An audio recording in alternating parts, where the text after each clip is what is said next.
Father, in the name of Jesus, we thank you that you have brought us together. We thank you, Lord, for the things that you put on our heart that would prompt us to be here.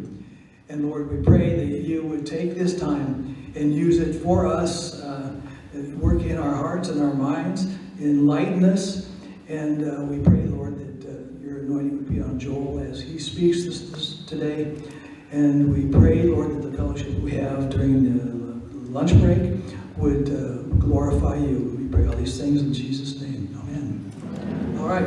I'd like to introduce our guest, who actually, I don't think, if you're here, you probably do not need to have a long litany of things that he's done. And Joel Salatin is here for our pleasure. I'm sure if you've heard him speak before, you know that he's an outstanding speaker and entertainer.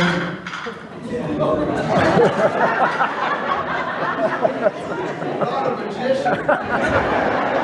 Fortunately, we have a mechanic on the front row. So he'll get this worked out. All right, so we're going to work it out. Joel, I'm going to turn it right over to you. Okay. Let's give a big hand to Joel.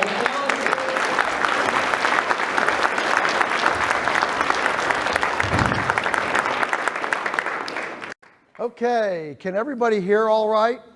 I'm gonna have a little bit of distance here from the mic, and I hope that'll help the popping a little bit. And are we good on the back row? Thumbs up. Good, great, thank you. Well, it's just a super privilege to be with you. Thank you, Bing and Karen, for putting this together. You know, a lot of people are angry and frustrated and want to change things. The greatest temptation is to just wish somebody else would change things, and Bing and Karen this could be really entertaining as the day proceeds. Have decided to just go ahead and start changing things anyway, and so my hat is off to someone who takes that kind of initiative to just be as they say, be a change we want to see. So I've got basically 5 hours of sharing time, take out the hour for lunch with you today. So I'm thinking, what's the best thing to share? And Bing and I talked about it a lot, and we kind of decided to talk about resilience. And resilience has so many facets to it. And so what's the best thing? So I decided that I would talk. So I'm not gonna take questions here. I'm gonna go through this a little bit of a material here to just get our heads wrapped around some ideas, because I think the hardest thing in life is making decisions. Man, we don't like to make decisions. Won't it just work out? You got a bad family situation, and I don't want to have that conversation. It'll be okay. It'll work out. And the thing is, we have to make decisions, don't we? At some point, we got to get up and take water to the chickens. We've got to decide which breed to buy, where to plant the garden, and who to buy from, and those kinds of things, and what to do. So several years ago, as I was thinking about this decision-making thing, I said, how do I was struck by the decisions that people make that are bad, dysfunctional. You make a decision and you're worse than you were, before you made the decision. And so what are some of the common things that we can think about as we make decisions to know that I'm making a decision of truth? When we talk about resilience, what we're really talking about in resilience, we're talking about decisions that are right today, right tomorrow, right next week, right next year, and right next decade. Right? That's what we're talking about with resilience. We're talking about, let's make a decision that is true today, tomorrow, and in the future. And so, I'd like to start today just to kind of set the platform. There's going to be a lot of time for questions. Trust me, I'm going to let you own a lot of the day, but it's always good, I think, sometimes to at least start the day with a little bit of planned programming. So this is my planned programming to start the day. And I call these benchmarks of truth.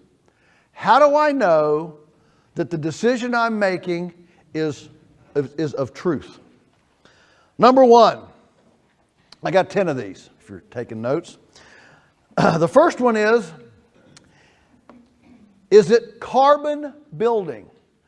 Trust me, these are not going to be things that you read in the New York Times. This is going to be completely off the charts. It's going to be completely maverick, because I'm the lunatic after all, right? So the lunatic isn't going to come with normal stuff. Does it build carbon? Another way would be, does it build soil or does it deplete soil? Is what I'm doing today, is it building that carbon bank, building the carbon economy? So things to consider, what depletes soil, what builds soil?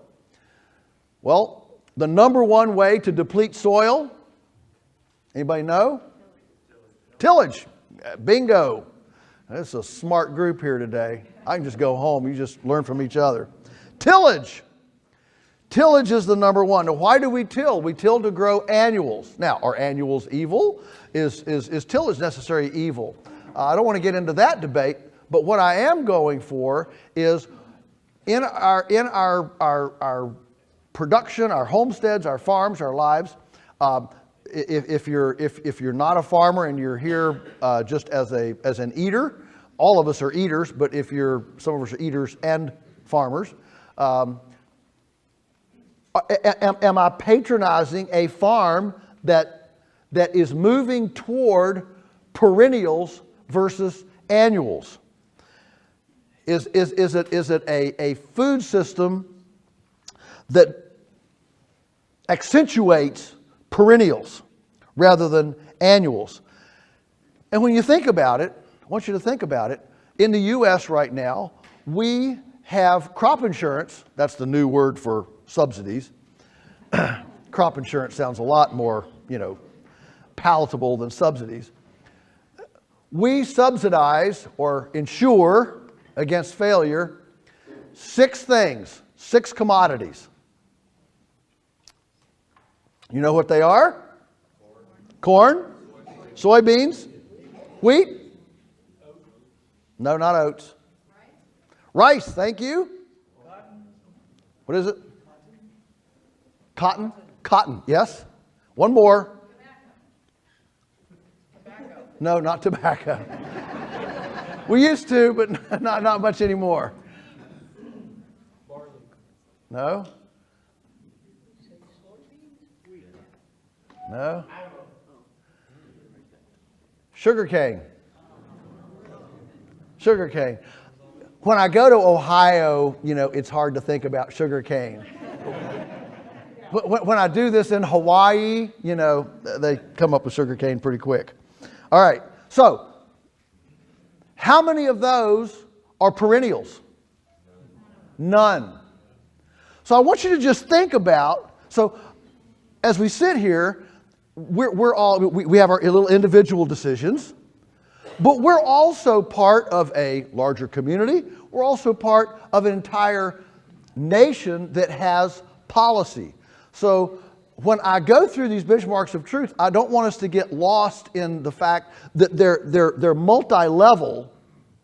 They're multi-level in, yes, I want to think about this for me. So on my farm, I want to minimize tillage, maximize perennials, minimize annuals.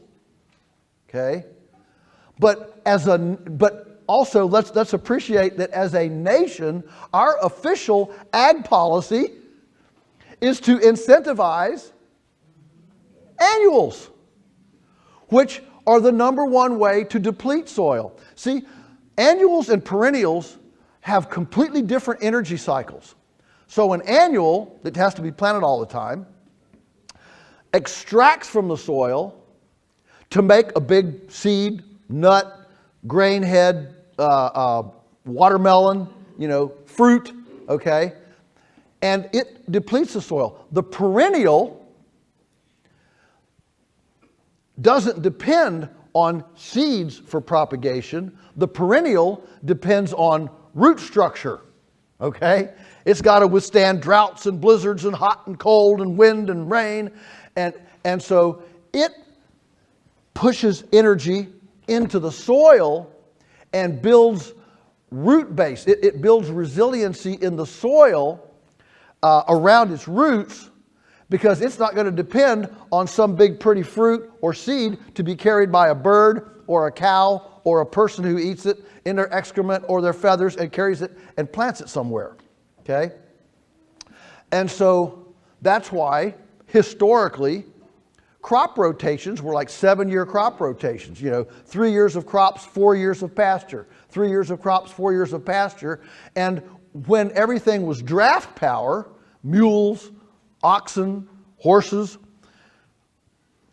1/3 of every farm was devoted to producing its energy, draft power, and that draft power all needed grass.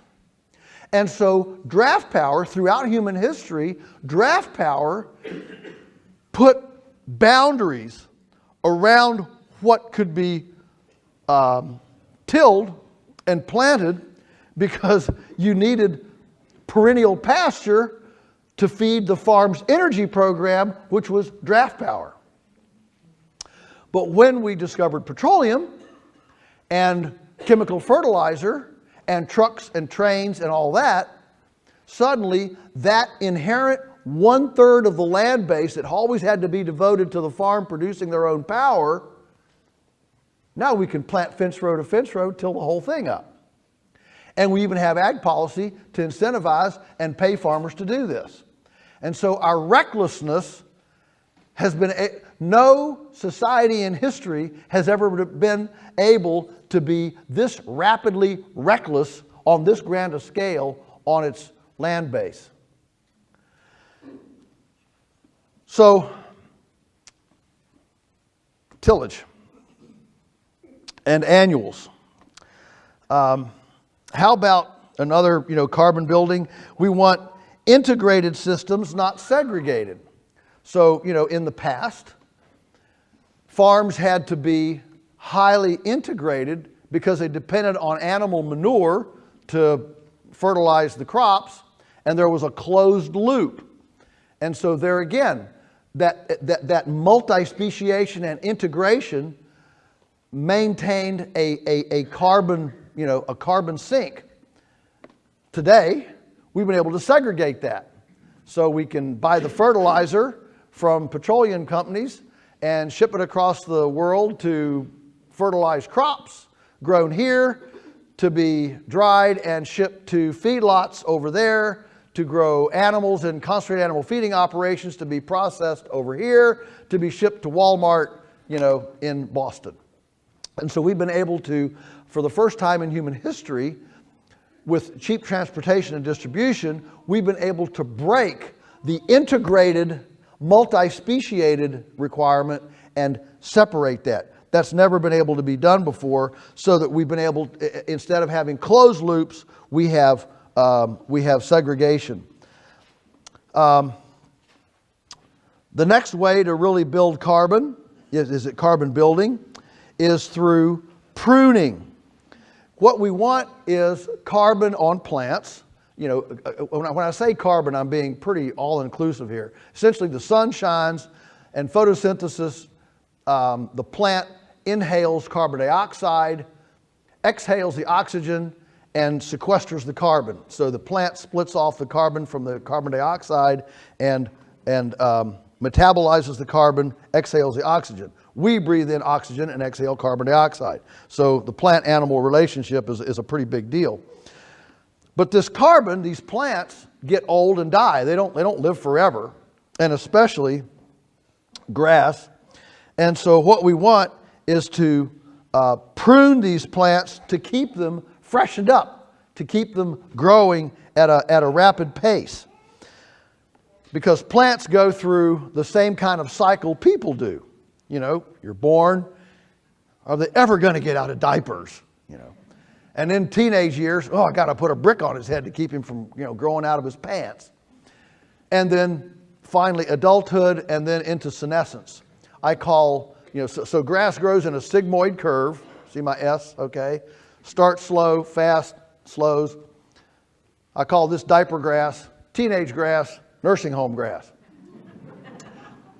And so to facilitate carbon sequestration and keep things metabolizing solar energy into carbon as efficiently, rapidly as possible, these plants have to be pruned as they head towards senescence. They have to be pruned back to restart this juvenile rapid growth curve. Are you with me?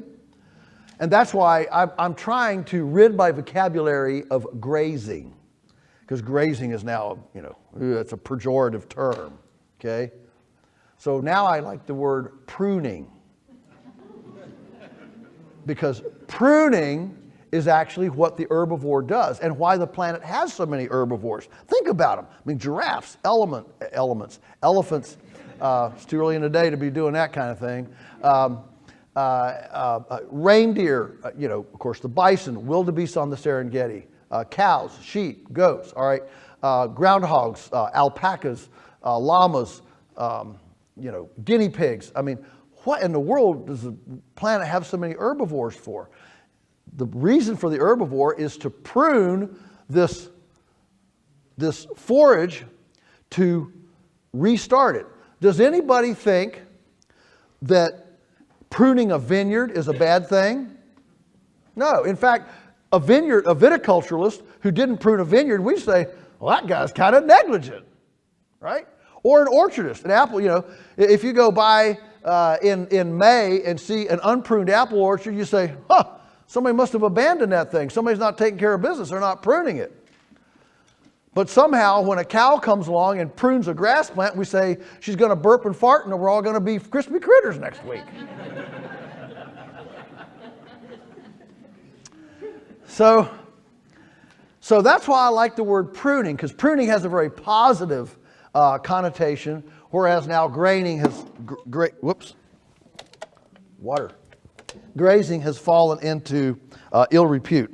I'll try not to slip on that. Okay, good. So we've got pruning. Keeping our carbon young and vibrant is critical to maintaining this. There we go. All right. Well, we're just having a good time here. This is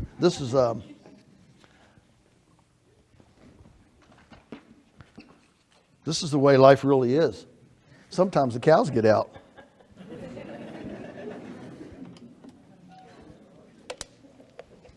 What they've done is they've made these caps so small to be greeny weeny that they hardly catch. Okay. We're good. All good. Okay. Where was I? Okay, carbon pruning. Yeah.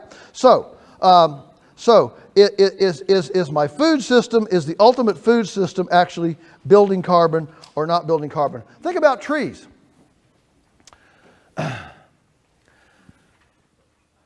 Right now, the U.S. spends $5 billion with a B dollars fighting forest fires that are largely created because we have a fetish about chainsaws and cutting trees and pruning vegetation.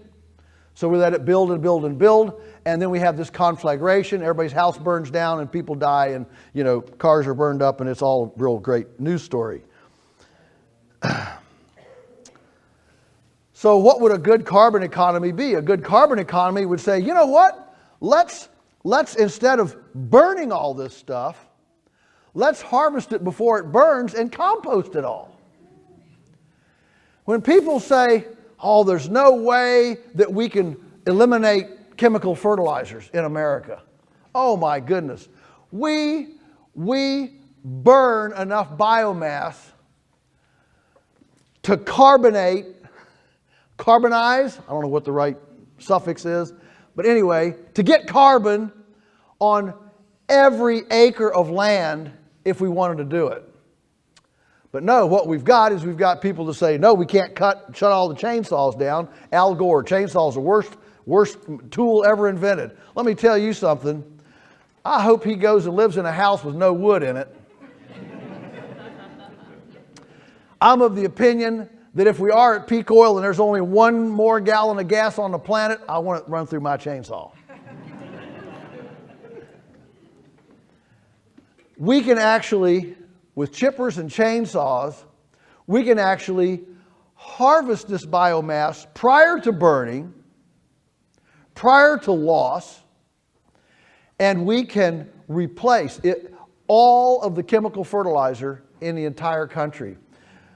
And just think what that would do in the countryside. It would suddenly create employment for the hundreds of thousands of people who want to work outside. You know, it's a lot of policymakers and elite urban people, they just can't imagine. You mean there are people that want to go out and work outside?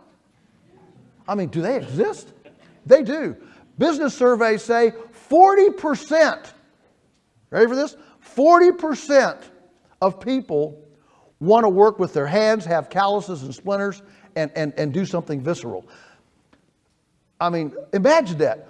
40% of Americans don't simply aspire to a commute every day on the expressway to spend the day in a Dilbert cubicle punching numbers into cyberspace for the man. Can you imagine? What kind of people are these? So I want you to think that if we actually went to a carbon economy in this country, there would be hundreds of thousands of 4-person, 6-person crews that would go out and pre-harvest, eliminate the $4 billion in fire, eliminate the chemical fertilizer bill, pre-harvest biomass, large-scale composting, and we would build soil, put that carbon in the soil instead of up in the atmosphere, and we would begin again to bring our country from its current 1% average organic matter back to its pre-European 8% organic matter. That would be a game changer. And the thing is, all of these people that currently our society kind of marginalizes as blue collar, you know, can come home and they're little Mary and Johnny ask, well, what'd you do today, Daddy, Mommy? Oh, what we did today? We pruned trees to make chips, to grow carbon, to build soil and feed earthworms, so we will leave you a planet healthier than we inherited. How's that for sacredness? How's that for vocation? You know, people are still drawn to sacred ministry, to sacred vocation. And a carbon economy lets us get there. We've created now what I call environmentalism by abandonment. And I get it. You know, anybody who's actually intentionally thinking and reading history, you know, it's like we've got this burden on our back, you know, like Pilgrim and Pilgrim's Progress, and we have to walk around with this burden because we look back through through human history, and it's not a pretty picture of stewardship, is it? You know, whatever, the 25, 26 civilizations that have, you know, come and gone since human history, all rode on the back of soil depletion.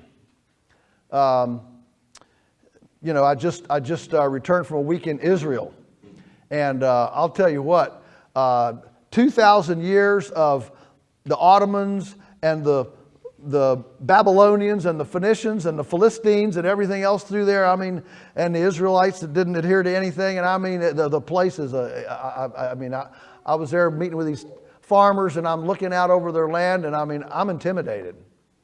You can't even drive over it. You can't walk over it. It's just rocks, boulders. It's just unbelievable. But that's what 4,000 years of rape does. That's what it does.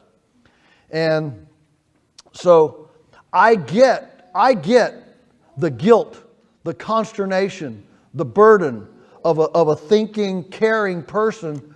Man,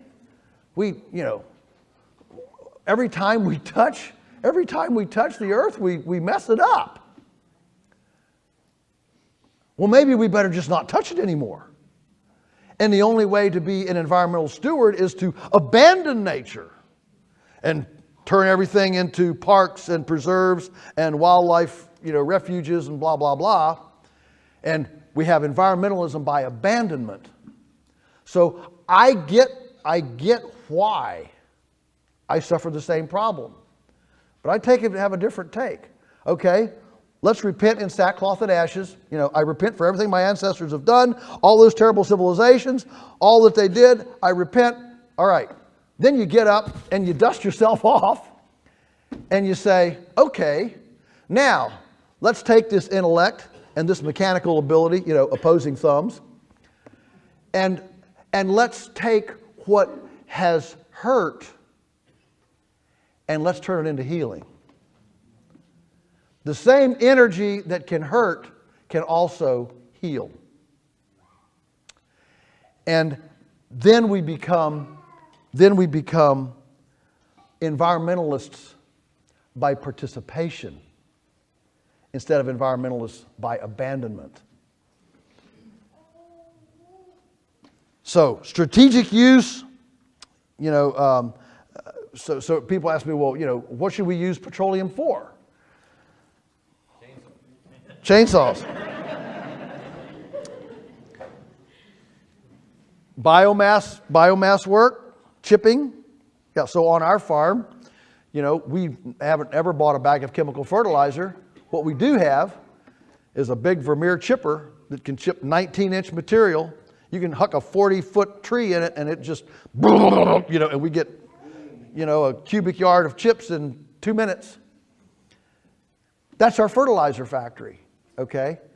But you know what that does on grown-up fence rows, a woodlot that's weedy. The permaculture. I'm a big believer in a permaculture concept. We need more forest and fewer trees. All of our trees, these dense forests, they're a European deal. The first Europeans who landed on the shore of North America, they said they could take a continental army from Europe and march it from the Atlantic in the shores of Virginia and march it to the Mississippi without any roads. When Governor Spotswood, who was the colonial governor of Virginia in 1730, 40, what happened was that the British had settled in Virginia and settled up to the Blue Ridge Mountains and stopped there. Well, Shenandoah Valley, which is between the Blue Ridge and the Alleghenies, that was a land hurdle there at the time. And so here came these Scotch-Irish and Germans that come into Pennsylvania and up north, and they were pouring down through Winchester and coming into the Shenandoah Valley. Spotswood was afraid the British were going to lose the valley to this German Scotch-Irish riffraff. And so he had these 10 friends. He dubbed them the Knights of the Golden Horseshoe. He was British after all. And he sent them to the valley to scope it out and report back what they saw. And they rode into the valley. They spent about 2 weeks, and they said, everywhere we rode, we could take the grass and tie it in a knot above the horse's saddle. It was a magnificent silvopasture. Widely spaced cathedral trees, many of them American chestnuts, with grass that the Native Americans had manicured using fire. They didn't have chainsaws, but they strategically used fire to beat back the brush and prune the trees and keep that back. And so when the Europeans came, of course, with the plow and brought temperate agriculture, arable agriculture with them from Germany and Ireland and Scotland and England, they, of course, inverted this magnificent grass.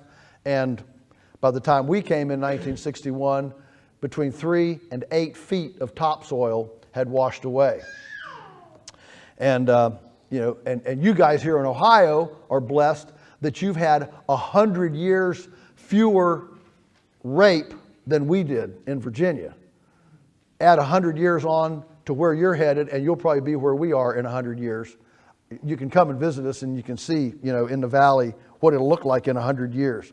So, strategic use of petroleum, chipping, building ponds, hydration. North America had 8% water coverage from beaver ponds. We're now less than 4%. Even with all our big dam projects and lakes and all that, we're less than half of what we had when we had 200 million beavers. So, using excavators to build permaculture-style high ponds is a great thing. And then finally, plastic for solariums. Every single house should have a solarium on the south side of it, so you can grow your own vegetables in the wintertime. Those are good uses of petroleum, in my opinion. What I'm suggesting is, I feel like in about 1900, 1910, when we really started discovering petroleum and the gushers and the mechanical, mechanical advantage of hydraulics and machinery, excavations. It's almost like God looked down and said, "You know what? I'm going to give you a bonanza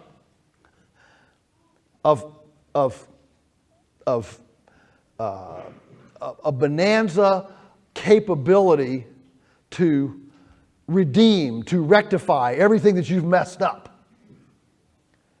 And instead of doing that, we created a food system that the average morsel goes 1,000 miles and takes 15 calories to get 1 calorie on your plate. And so we squandered the bonanza as well. But those of us who have our ears on and our eyes open, we can still take that and start rectifying all that our ancestors have messed up. So, the first one, how's my time? Okay. Averaging half an hour a point, we'll just get through this in about 5 hours, won't we? This first one's kind of the biggest one. Is does it actually build carbon? And when you look across the food system, you realize that with our concentrated animal feeding operations, segregating, manure is supposed to be a blessing. But when you have it out of a CAFO, it becomes a curse. This whole avian influenza thing. One of the things they're talking about is these great big layer houses. They flush the manure out into these great big lagoons, and then the supposedly spread by ducks and all this stuff. And and they come and they land in these big open septic lagoons, and so the big companies are trying to figure out how to net these and cover them so the wild birds don't come into them and everything. And I'm saying, we're not supposed to have lagoons. We're not supposed to have lagoons. And so, as you can imagine sitting down with a policymaker, just imagine if this one point, does it build carbon? Does it build soil? Can you imagine going to the bank? You're going to start a business. You go to the bank and you're going to get a loan to start your venture capitalist. You're going to start a bank. You're going to start a business. And the banker looks at your business plan and says, "Oh, wow, this is a great business." I can be old boss hog down here,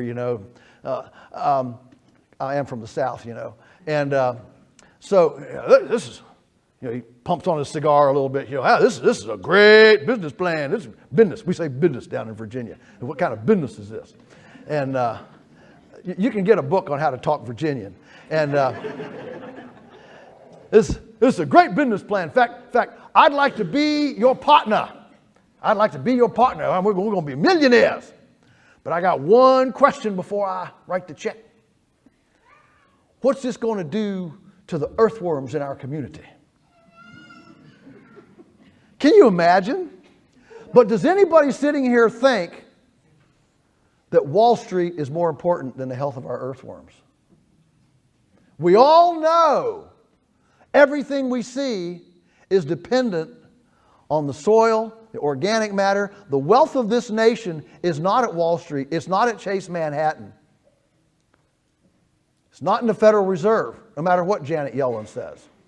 The wealth of this nation is the living world under our feet, the soil, and how healthy it is.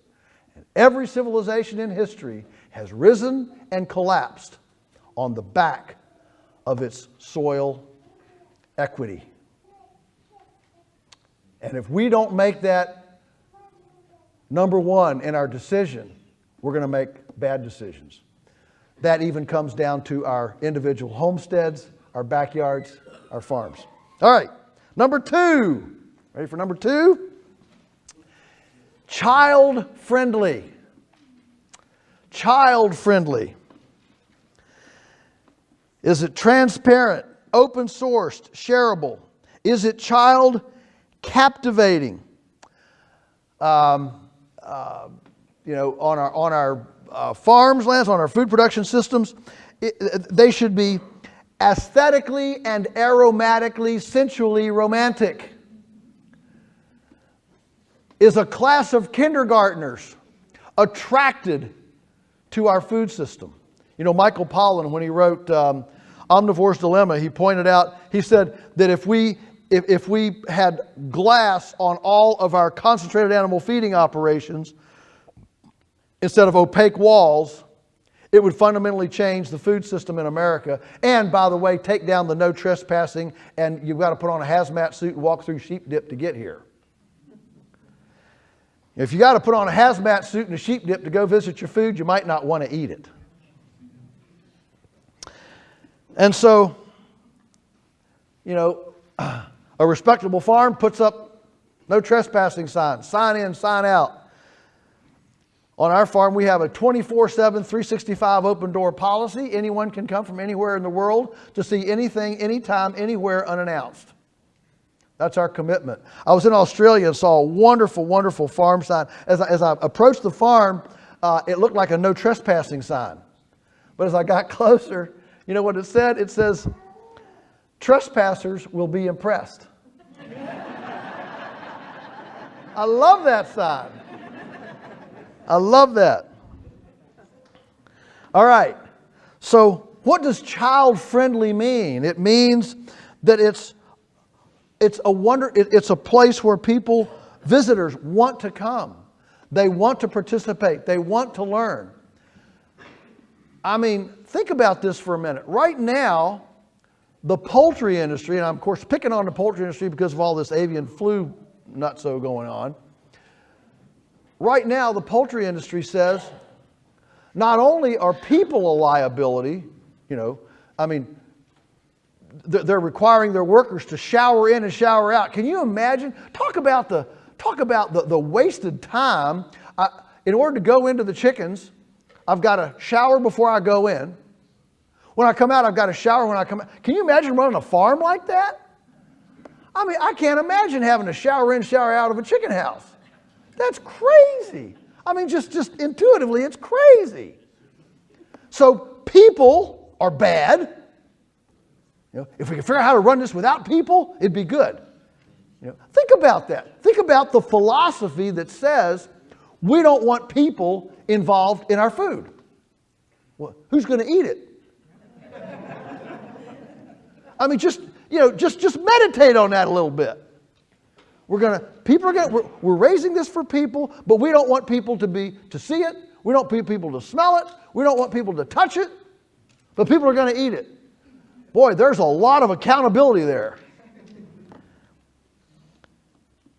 And then the next thing is they're shooting. They're trying to figure out ways to make cannons and laser beams and stuff to create wildlife sterility. So there's no wildlife.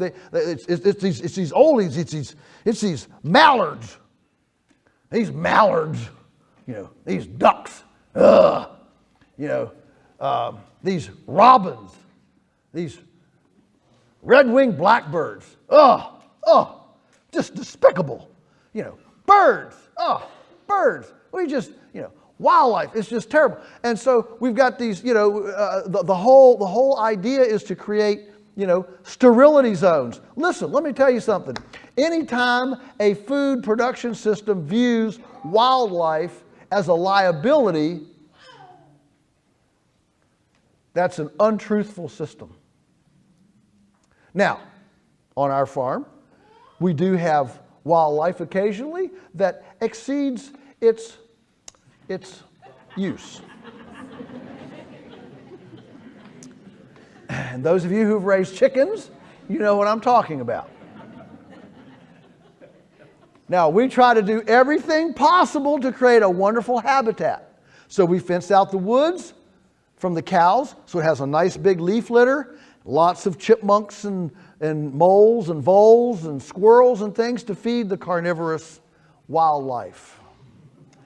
And we move the cows every day, so there's a quilt pattern and a lot of tall grasses to grow, to have things that feed foxes and coyotes and raccoons and things. But once in a while, one becomes unhappy and starts to stray from the wonderful habitat we've created.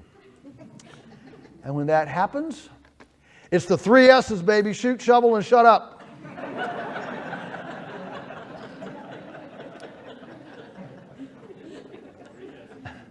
That's when we wake up and say, yeah, I'm a part of this environment too. I ran into a guy in Illinois. He started raising pastured poultry, and he'd been a sharpshooter in the Army Rangers. And after, and then started this little farm. And of course, there's nothing as ecologically devastating as monocrops of corn and soybeans. I mean, that's just ecologically devastating. Well, he started these chickens up there in corn country in Illinois. And I mean, he couldn't get ahead of the raccoons. So finally, in desperation, he went out, he mounted a spotlight on each corner of his house. And he'd set the alarm clock and get up at 1 o'clock every morning and get his rifle, his .243, with a scope, and didn't even get out of his jammies. He had an interior flip, he'd flip the switch on. In a week, he shot, I think it was 28 raccoons. Never even got out of his jammies, all right, just walking through the house. And you know what? He said, I didn't have a single attack for 2 years. What happened was things were out of balance. He started into a new project, and he had to let things know that there's a new sheriff in town. This is a new dispensation, okay? And the raccoons talk. I stay away from there for a while, Aunt Matilda, you might want to wander off over there in that patch for a while. Stay clear of that. The wildlife they do very much respond. But in general, we don't go out to try to exterminate. We don't just go out and try to kill for no reason.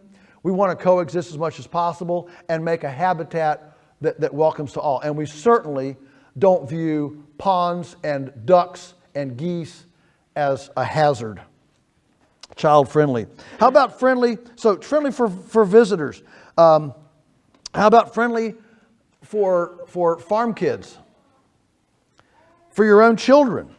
The average chicken farmer in America, the first job for their boys is what's called the dead walk. You know what that is? You walk through a 50,000 bird broiler house or turkey house and pick up the dead ones. I mean, if I was 8 years old, I just can't imagine doing something more enjoyable.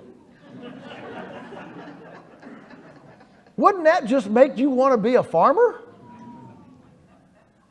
If your first real job on the farm is the dead walk, picking up the dead ones? I had a friend one time, he said, if I'm giving you a tour of my farm and I'm embarrassed more than once during the tour, like, I'm sorry about that, there's something wrong. Sure, things happen. We all get it. But it should be an enjoyable place. It should be a place where your children want to bring their friends because their friends say, wow, this is the coolest thing in the world. How many want to walk inside of a Tyson chicken house? Not very many. Got to wear a gas mask, and now you got to shower in, shower. I mean, we're coming. Yeah, Mom, I got two buddies coming over from church today. They can come over and have lunch with us? Sure. Yeah. Oh, let's go out to the chicken house. Oh, you got to bring clean clothes so you can shower and change clothes when you go in. Clean clothes, shower when you come out. Oh man, this sounds like some sort of a military maneuver. Is it enjoyable? Economically enjoyable for farm kids. Growing salaries, stacking entrepreneurial opportunities. Does the decision we're making about our farm, and again, remember, there's this big umbrella of national foreign policy. Does it actually make the economics on a farm work so it's attractive to the next generation? I am convinced, because we run a apprentice and a stewardship program on our farm, and every year we have 100 applicants for 11 spots. So I am convinced that there are plenty of young people ready to go into farming in America if they thought they could make a living at it. But they're told there's no money in it. It's drudgery. It stinks. It's noisy. It's dusty. Rah, rah, rah, rah. I still carry emotional scars from the last time I had my junior senior interview with the guidance counselor in high school, and she says, "What do you really want to do?" And she's working out my 12th grade curriculum, and I said, "Well, I really want to be a farmer." And I thought I was going to pick her up off the floor in cardiac arrest. I mean, the lady flipped out, man. I mean, what? You make good grades. Why would you want to be a farmer? D students are farmers. She about went to apoplectic seizure. What? Waste all that talent? And I'm convinced that what we need, stewarding our resources as a nation, we don't need our dumbest. We need our best and brightest stewarding. And that translates right into pricing, profit, and everything else. We can talk about that if it comes up. But is the farm producing opportunities, entrepreneurial opportunities for our young people to be able to see a future, to see a place for them? So many farmers are can't make any money. Can't make, I mean, the average farm in America, you go to it at 2 in the afternoon, honk the horn, nobody's around because they're all in town working a real job to support their farm addiction. And what I want, if you want to farm, let's farm full time. Why should you have to go to town, to your town job? Let's do this. And so I'm a big believer in children's entrepreneurial opportunities on the farm, and that means a lot of wiggle room. These farmers sign these pig contracts and pre-buy contracts, chicken contracts, egg contracts. I mean, I talk to farmers, they're burned out on Tyson and they want to start something on the side. They know a lot about chickens. I just was on the phone with one in Pennsylvania, was it early this week, I think. Desperate to get out, but his contract won't let him even raise a backyard flock of chickens for himself to start something because he's prohibited from having any other livestock than what he's got the contract for. This is not child friendly. What if my kid wants to have a little egg business? Tyson contract doesn't even let my kid have a little egg business. Okay? And this is not chicken friendly. How about, is it great? Is it, I'm still with farm kids here, is it emotionally enjoyable? Is it economically feasible to do things? Is there freedom and opportunity to do things economically? And how about ecologically? For kids, is it a place of wonder? I mean, it's so cool to be able to have your kids out and you're out walking through the farm and, oh, there's a clutch of duck eggs next to the pond. Oh, there's a little turkey poult in the spring. I mean, I've picked them up in the spring. It's so cool to see a wild turkey running around, and there's these little day-old poults, and you got to get them about a day old. They get about 3 days, and you're not going to catch them. But there's something magical. There's something magical about picking up one of those little poults, and the old hen, she goes over here about 10 feet, and she's squawking and carrying on, but and you let it go, and it's fine, you go on. But a farm should be, for farm kids, it should be a place of magic, where they can bring their kids. Let me show you this. Let me show you this. What do you see on a corn farm? You don't even see honeybees. There's no birds. Come out, let me show you the Roundup room.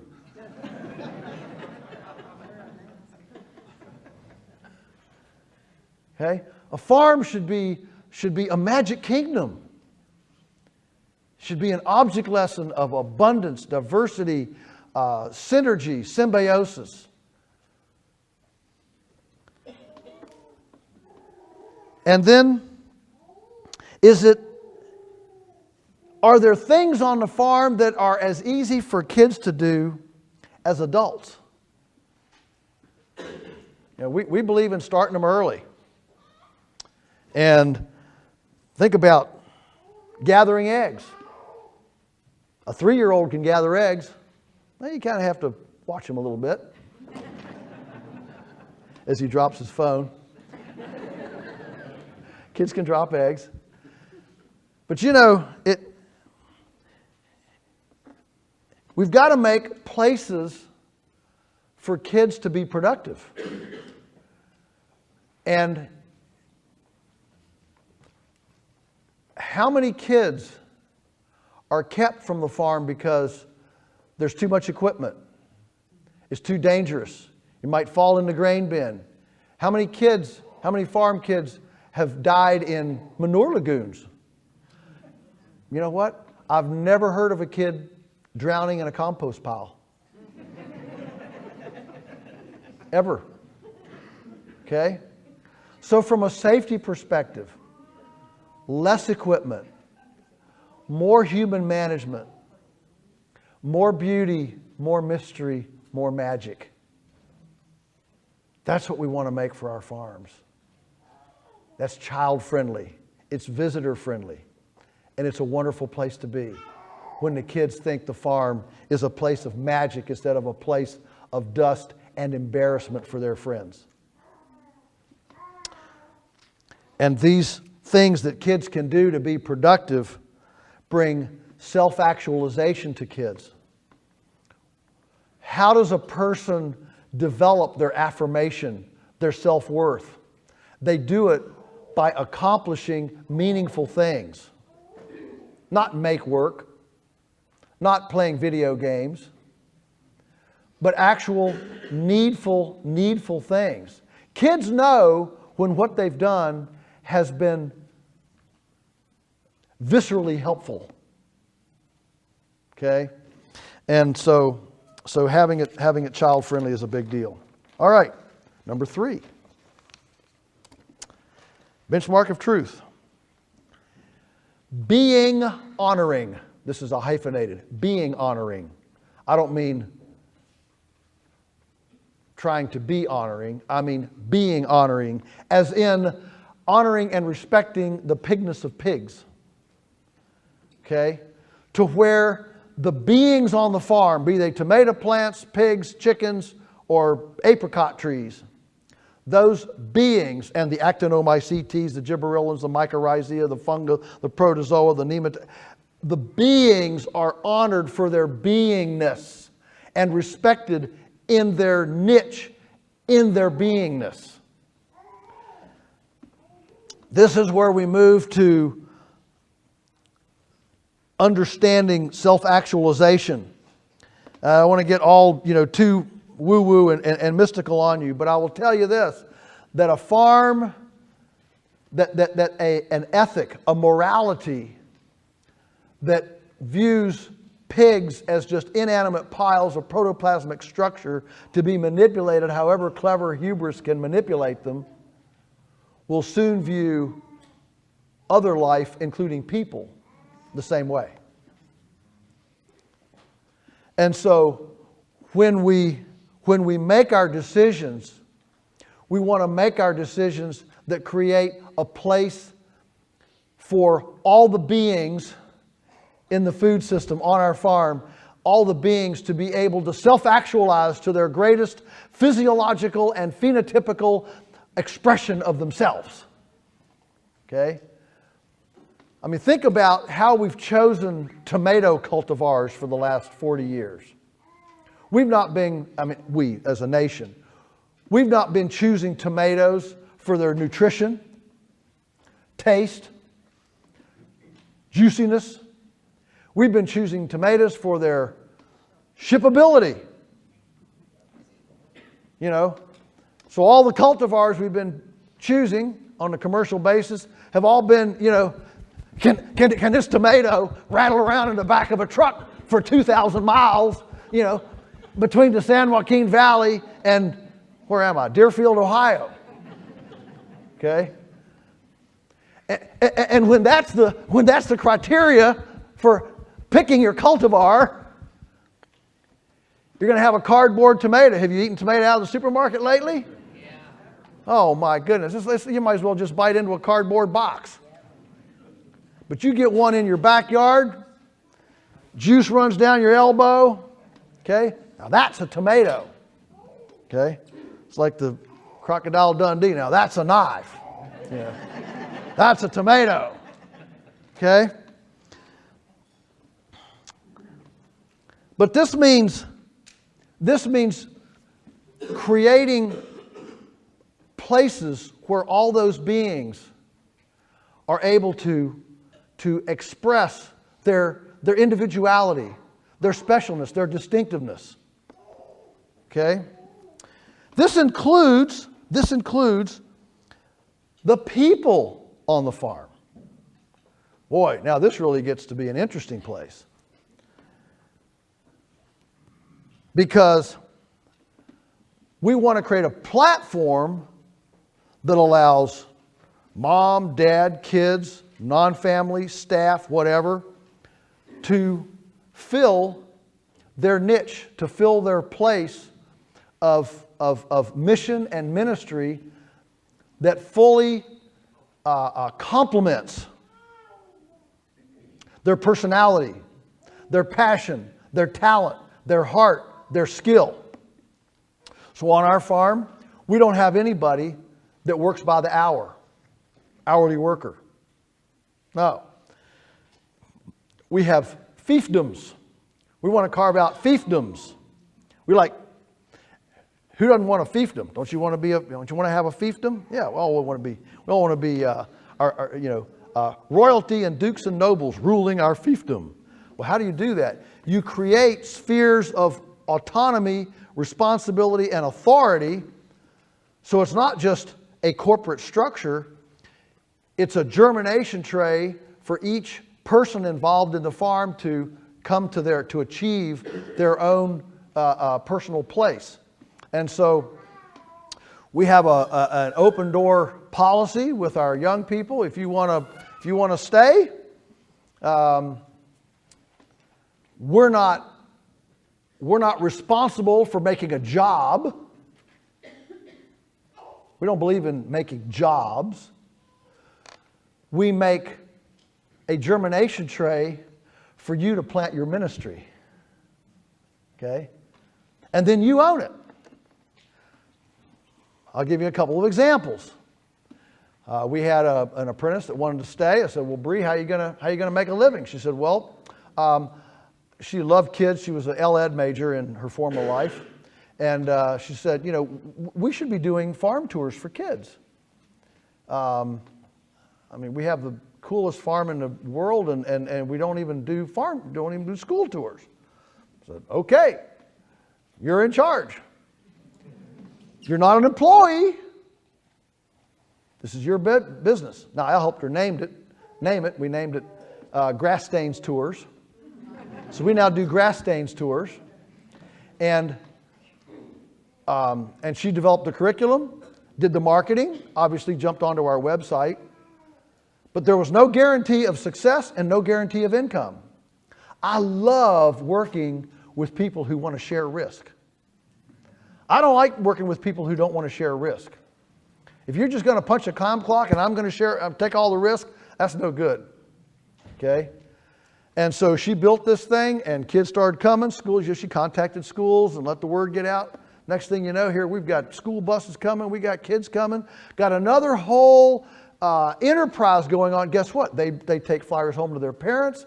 Parents some of them want to buy food, and there's this synergistic thing. But Bree, it's her baby.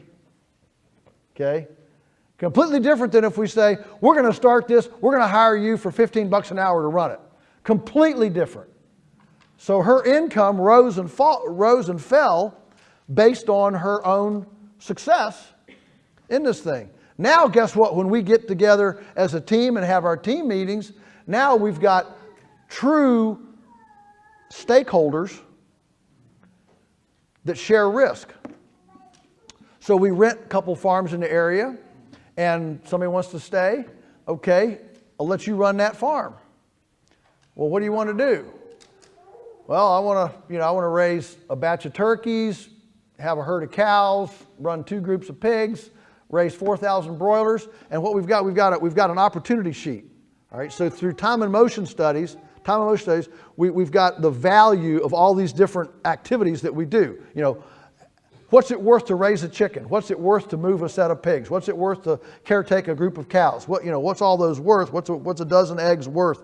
Those kind of things. And so they can take that and they can create their package, and then we make an MOU, a memorandum of understanding. It's not we don't even sign. It's not a legal document, but it does write down their expectations to us, our expectations to them, and the compensation plan and the duration and a no litigation clause. We won't do business with anybody that won't sign a no litigation clause. My fault, your fault, nobody's fault. John Wayne and True Grit, my fault, your fault, nobody's fault, I'm gonna blow your head off. All right, so my fault, your fault, nobody's fault. Nobody's gonna sue anybody for anything. And if somebody won't sign that, we don't want to do business with them. Okay? And so we have this agreement, and so, we've had all sorts of young people germinate their farming future on this platform. And they can go from 0 to full-time farming in one day with no debt. And they are the risk taker. And we've had young people that do this, and they get done to the end of the year, and oh my goodness, this just doesn't work. There's no money in this. I can't make any money in this. This is awful. Bye-bye. Got another young person coming right up. Oh, he looks at that package. Yeah, that looks cool. I'd like to do that farm. Okay. Same package, same farm, same everything. Gets to the end of the year. Man, oh man, I made $55,000. I didn't know there was so much money to make in farming. I mean, this is unbelievable. Same farm, same package, same everything. What's the difference? Character. Character. Okay? And the beauty is we didn't have to fire anybody. They fired themselves. It either works or it doesn't. So it takes all that tension out of being the business person. So this being honoring, we see this as it honors them to not give them a false sense of importance, a false sense of security, but to actually have an authentic experience to realize, you know what? If I don't close up the Eggmobile and a fox gets in and eats the chickens tonight, I just lost my paycheck. I want to work with people who are drawn to that. I don't want to work with a clock puncher. Okay? I like to work with people who are willing to step into that pond of risk with me and work alongside as partner. And ultimately what we have found is that while that may sound onerous to some, we have found that it actually honors, it brings them to a place of accomplishment and self-affirmation that they would never get if we created a security blanket and said, you just put in the time and we'll make sure you get a paycheck. Okay? That's part of honoring the being. We want to honor you. We're not going to dishonor you by creating a platform in which it doesn't matter how you perform, or it becomes tense whether you're performing well enough. No, you're going to perform for yourself, to your own expectations, to your own self. You're going to be true, and you're either going to sink or swim on your own merits. And you know what? That honors the beingness of the person. That's pretty cool. So, no wages. Wages are demeaning. We want a system that lets a person sink or swim on their own and gives them room and latitude. So a lot of these young people, as they're developing, they get really masterful and skilled, they'll start adding things. Like on one of the farms, he got really interested in heritage flour and got a bunch of Bloody Butcher corn seeds and planted a 1/4 acre of Bloody Butcher corn. Found an old 1905 little flour mill, gutted it, repaired it, fixed it all up, rewound the electric motor and all that stuff, and made Bloody Butcher flour and sold it. And it was dynamite. It was great. So we're all about side hustles. All about side hustles. Okay, number 4. Number 4, we're just moving right through here. That clock's an hour. Yeah, okay. Just checking. Ohio does do okay. I think, isn't there some place in Indiana that doesn't change? So I think there's something. All right. Number 4, equity is immaterial. Equity is immaterial. In a culture where equity is all about material assets, what do you own? What's your physical asset? This is really off the wall. Equity is what do you mean equity is immaterial? What's immaterial equity? Immaterial equity is things like management, information. What do you know? How well do you manage? Service. Service to customers.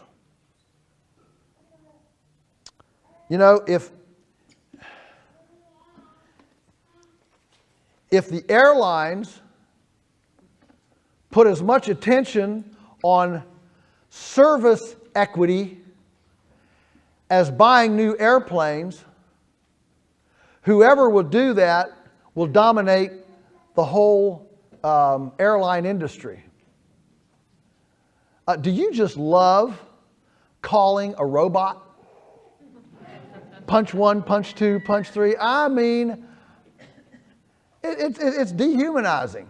It's just, in fact, so we took some of these and we made a 10-point, polyface guiding principles, and one of them is nobody will ever punch a number when they call us.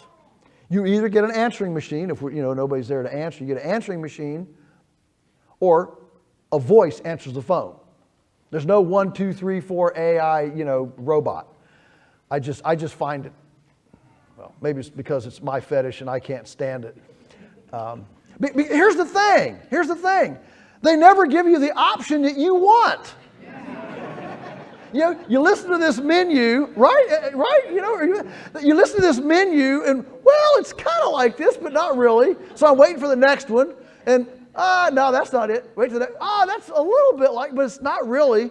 And by the time you listen to the whole 10, punch 1, 2, 3, 4, 5, 6, 7, 8, 9, 10 menu, well, I guess the best one is closest is like number, what was it now? Was it number 3 or number? Oh, man. I got to call them back. Let's listen in. I'll start. It drives you batty, right? Just answer the phone. it can't be that difficult to hire somebody to answer the phone and route you to 1, 2, 3, 4, 5, 6, 7, 8, 9, 10. Really? You got enough money to buy, $50 billion worth of airliners from Boeing, and you can't afford somebody to at least answer the phone and channel it to someplace? Just a nice cheery hi, you've reached, American would be wonderful.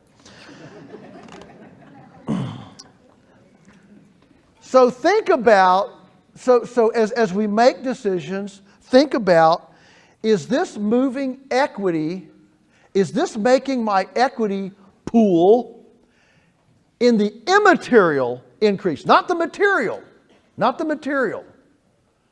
things that rot, rust, and depreciate, but in the immaterial. So this means that we're going to be developing knowledge, skill,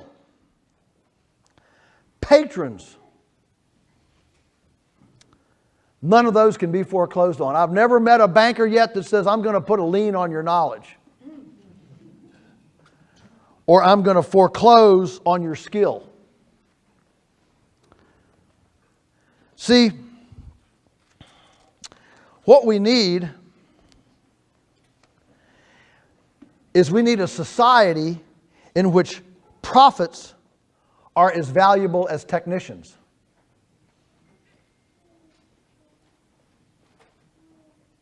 We know how to do things, but we don't know why.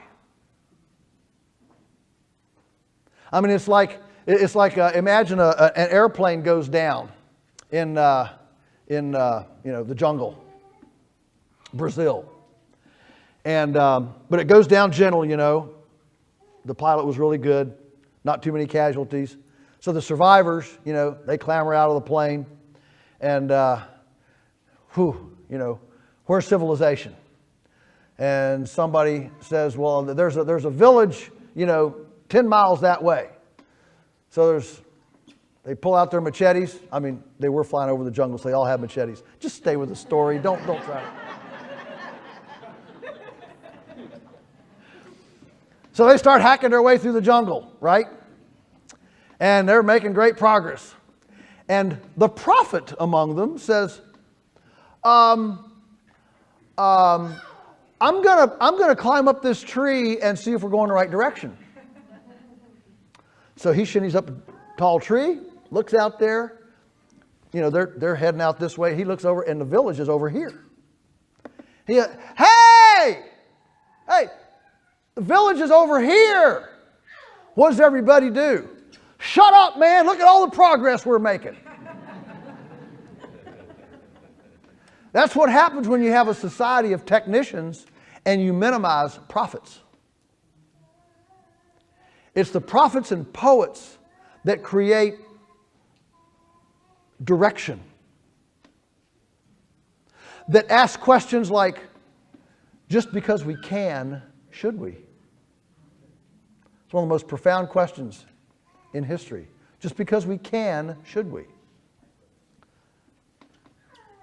Karen and I were having a wonderful discussion this morning about I'm having to leave here. I was going to spend the night and fly back in the morning, but I'm going to fly back this evening because a very close friend and neighbor just passed away this week, and I'm going to be a pallbearer. In fact, 4 of us at Polyface are going to be pallbearers. We're very, very close to this family. And, cancer and 2 years of radiation, chemotherapy, feeding tubes in the nose, all this stuff. How many hundreds of thousands of dollars of UVA treatment for what? For a terrible quality of life in 2 years. Just because we can, should we?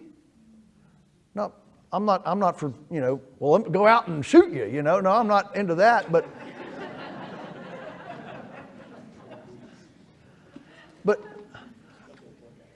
80%, I think I'm right on this, Bing might clarify me, 80% of American medical care is spent to extend life 6 months. Why? And for most, it's a terrible quality of life. I would hope that if that happens to me, I'll just, I don't want it. God's got me and we're out of here. It's okay. It's okay. Why? But just because we can, should we? Just because we can make a being that's part salmon, part tomato, part human, and part pig with DNA, GMO manipulation, should we? Just because we can make a mRNA, oh boy, I'm ready to pull this.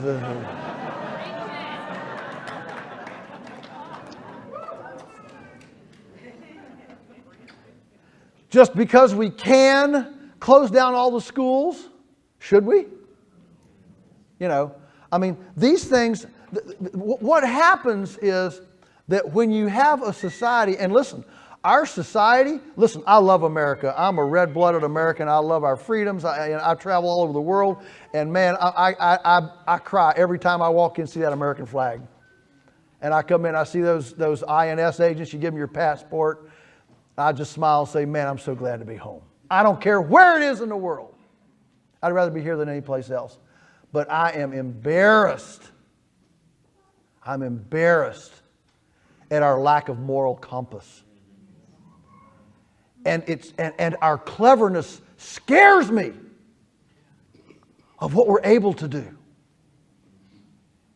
I'm more scared of our cleverness than the communist Chinese. My dad used to say, we're so clever, we can overrun our own headlights.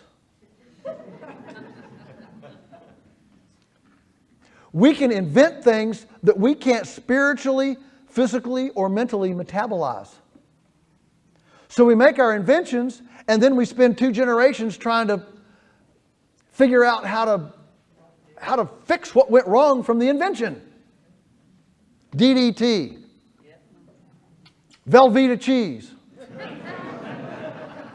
Coca-Cola. McDonald's. The food pyramid. 1979. Think about that. 1979, the government told us, here's the way you're supposed to eat. And they put Cheerios on the bottom and T-bone steak on the little narrow top. You can have one of those, a year. But you can have Cheerios and cornflakes every day. That's good stuff. And then they wonder why we suddenly have an obesity epidemic. And for the first time in human history, a mom with a 3-year-old can't have a birthday party without calling all the other moms to find out who's got food allergies. When I was a kid, you just had a party. You didn't have to have 3 hours of consultation, phone calls, and doctor visits to find out who was allergic to what. It was just food. But when you've got technicians disrespecting, dishonoring food as profoundly as we dishonor food in this country, guess what? Food starts fighting back because nature bats last. And God is a God of order, not chaos. And as we abrogated order, one of the biggest ones in my lifetime was bovine spongiform encephalopathy. We were taken to free steak dinners by the Extension Service. USDA, I call it, USDA. To teach us this new, profoundly masterful way of cheaply feeding cows. We grind up dead cows, we feed them back to cows.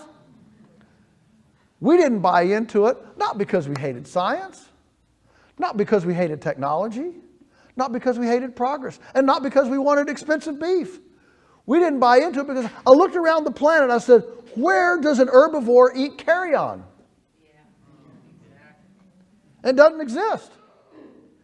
And that was enough. That was enough.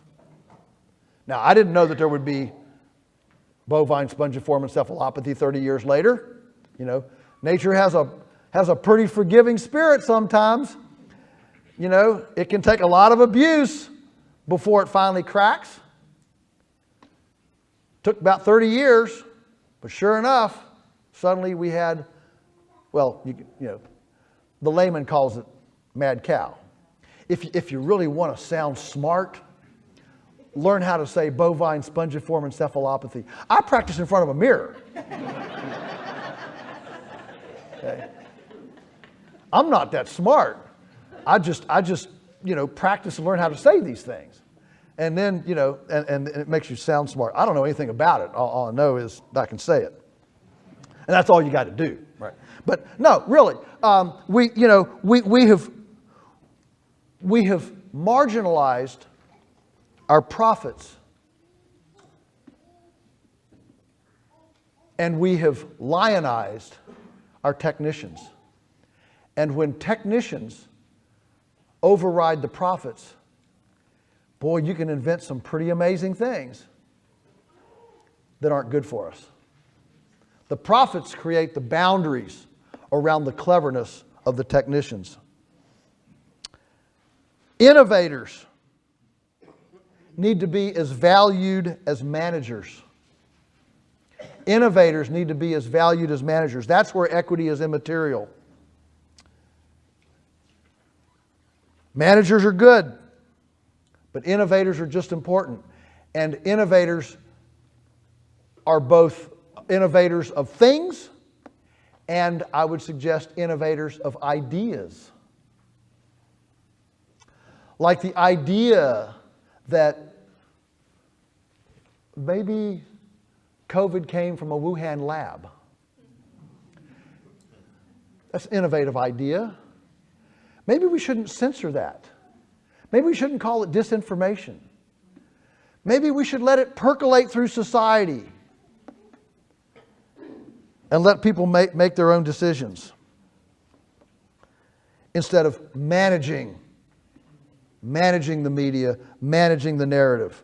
Let's enjoy a wild west of ideology. When Peter Bain wrote Urban Permaculture, he said, in times of epochal change, how many here just feel like we're kind of in an epochal change time in the world? Yeah. He says, the most important thing to preserve in a time of epochal change is the honor of the alternative view. Because it's the alternative view that brings profound insight. And I would suggest that this includes when heretics are as valuable as the orthodoxy. When heretics are as valuable as the orthodoxy. Boy, we've got an orthodoxy. We sure do.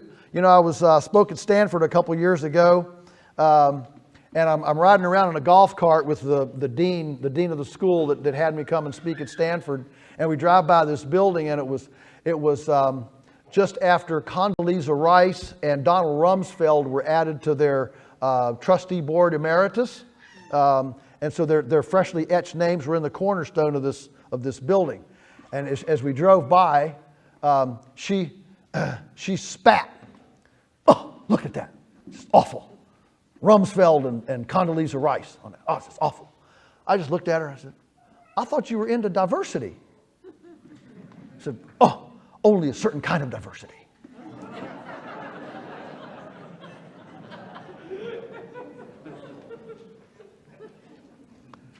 So there's an orthodoxy. And immaterial equity is honoring and preserving the alternative view, the heretic, the one who dares to say something different. Most heretics have been burned throughout history. This includes the immaterial equity of building relationships. Relationships. Let me tell you what. If there's something that you want that's more valuable than a 401k plan, it's living proximate to people who know how to grow things, build things, and fix things. At the end of the day, relationships are far better equity than stuff. Are we investing? I just had a real interesting time with a guy speaking at the Rogue Food Conference in Tennessee. There's a Rogue Food Conference. The next one's going to be at our farm in May. If you want to ever spend a day drinking out of a Freedom fire hose, this is it. And Rogue Food Conference, it's all about, we're about a circumvention, not compliance. And anybody ever been to one of those? Anybody here? Okay, somebody ought to go. It's a powerful thing. What we do is we showcase people who are circumventing government regulations and succeeding. And at this next one, we're going to have Amos Miller is going to speak, the Amish guy from Pennsylvania who's showcasing the Private Membership Association as a way around some of this stuff. Anyway, this one guy spoke, and he's taken the bull by the horns here, and he has started a MAG, not MAGA, MAG. It's called a Mutual Assistance Group in his community. They get together once a month, potluck, and it's just resilience.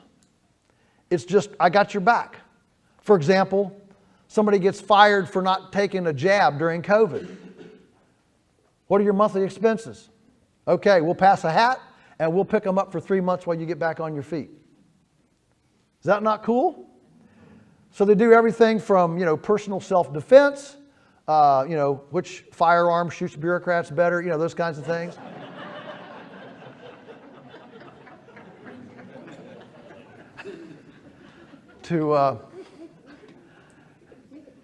That's one reason to have a compost pile.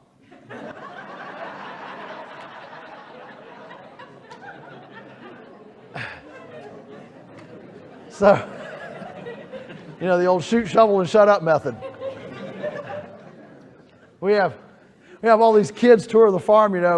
We have all this compost where we've got where we compost a lot of guts because we butcher a lot of chickens and turkeys and things like that. And of course, occasionally, when you're raising as many thousands of animals as we do, something gets sick and you lose one once in a while. Cow die, even a cow, we just chuck the cow in there. Pig, chuck the pig in there. Of course, they just compost. But anyway, so sometimes there's some kind of big bones, a big old cow femur or a skull, whatever. And of course, it's always, 9-year-old boys, you got this. And they 9-year-old boys can always find a stick. They always find a stick. So you got this class, these kids, and the 9-year-old boy's got a stick, and they're ticking around, and of course they find a big cow clavicle or and the rest of the day, a jawbone, and walk around like Samson, carrying this, oh, me, look what I got, me. And I've often wanted to get one of these biology lab, like human skulls, a plastic human skull, poke it in there in a corner, kind of get one of these kids to go over and poke with a stick in the skull. Woo! Oh! That's where that U.S. agent went. Man, oh man, I wonder what happened to him. We'd be sued for emotional trauma, wouldn't we? They'd be sending us to jail for child abuse. Anyway, here's the point. Relationships. At the end of the day, folks, MAG. I was talking about MAG, get on a rabbit trail, MAG, mutual assistance. And so this guy has started these, and it was really convicting to me. I found it very challenging. And so this summer at our farm, we're committed to basically every Monday evening for dinner, we're going to invite a neighbor over for dinner. Just to start this idea of shared concerns, shared opportunities, and how do we build resilience in our community here? Internet's great for building, social networks and tribes and all that stuff, but, if we come to you ever seen the Kevin Costner Postman thing? If we come to the wheels fall off, listen, I'm not just crying silliness here. In the last 18 months, I've had four billionaires, not millionaires, billionaires call me and ask, how do I make an agrarian bunker? Now, they don't use the word agrarian bunker. They use, a safe place, blah, blah. And the wheels fall off. There's an old axiom, if you want to know where to put your money, look where the wealthy are putting theirs, because they know stuff. There's actually a Spanish idiom that roughly translated says, the rich know each other. And so, you know, they're sitting around talking. This stories. I'm not going to get through this before lunch. Is this interesting? Is this okay? Yeah. All right. So I went to speak in Sweden. They asked me to come speak in Sweden. So, you know, I'm a month out and they call me and say, oh no, we might have to cancel because the Royal College of Agriculture pulled out their sponsorship. I said, really? Okay. Well, you know, if I can't come, that's fine. And they said, give us a week to try to find alternative funding and, you know, we'll call you back or email you back. Fine. So a week later they called and said, you know, we got alternative funding, come on. So I get there and I said, so what's the deal? You know, they've got a Royal College of Agriculture there in Stockholm. And I said, why did they pull out of, so they were going to co-sponsor my visit to my speaking in Sweden. And I said, what happened? They said, well, it's an amazing thing. Said Monsanto came in and they told the college that if they would get rid of their 9 environmental sciences professors in the whole environmental sciences department, Monsanto would pick up the tab for the entire agriculture college. And so the board of trustees decided, you know, that sounds like a good deal. They got rid of and they found out that I was coming. They didn't like that. And so they said, and we're going to defund this guy. So I've been officially defunded. And so, you know, so that's what happened. And of course, I'm sitting there, I'm having dinner with this guy in Stockholm, and I say, Monsanto, Sweden? I mean, Monsanto's in the grain business. Yeah, they make glyphosate, and this was before Monsanto was bought by Bayer, okay? And I said, what in the world does Monsanto want with Sweden? Sweden doesn't grow anything but, you know, yaks and reindeer. I mean, you know, what's the deal? He said, oh, with global warming, all of the north of Scandinavian countries, Sweden, Finland, Norway, are all going to become the breadbasket of the world in the next, you know, 100 years. And so Monsanto's positioning themselves to be ready when all this becomes grain production area to, you know, to be here and be in charge.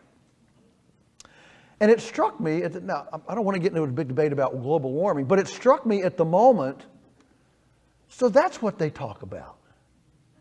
You know, these summits, these big, you know, elite things. You always wonder what, you know, I wonder what Biden and Xi are actually talking about. I mean, they do their photo op, but when the doors close, what do they really talk about? You know, now, of course, I don't know what Biden, I don't think Biden knows what he talks about, but.